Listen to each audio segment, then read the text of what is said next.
நான் இப்போ கரெக்டாக மெரினா பீச்லேருந்து பேசிட்டு இருக்கேன். இங்கே போலீஸ் வந்து 6:05க்கெல்லாம் உள்ளே வந்துட்டாங்க.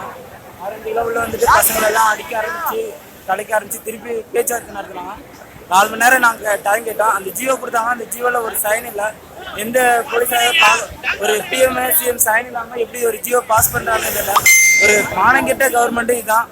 ஸ்டூடெண்ட் மேலே கையை வச்சு குழந்தைங்க, சின்ன பசங்க, பொண்ணுங்க யாரையுமே பார்க்காம அடிக்க ஆரம்பிச்சிட்டாங்க. வேறு வழியே இல்லாமல் எல்லாம் மெரினா ஒட்டி நிற்கிறோம். பார்த்தீங்கன்னா உங்களுக்கே தெரியும்.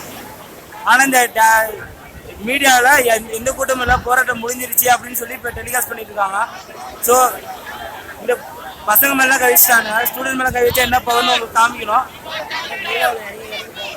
எல்லாம் பாதி தூரம் எல்லாம் கடலில் இறங்கி போராட்டம் பண்ணுறாங்க. கடலில் இறங்கினதுக்கு அப்புறம் தான் போலீஸ் இந்த இடத்த விட்டு கொஞ்சம் பின்னாடி போனாங்க. ஆனால் இன்னும் போகலை. நீங்களே பாருங்க, கூட்டமே இல்லையா? இந்த கூட்டமே வேற, அவங்களுக்கு என்ன கூட்டம் வேணும்னு தெரியல. தயவு செஞ்சு டெலிகாஸ்ட் பண்ணுங்க. தெருவுக்கு வா தோழா, உன் உரிமையை மீட்டு பெறு. போராட்ட காலத்தில் உங்கள் மகேஷ்.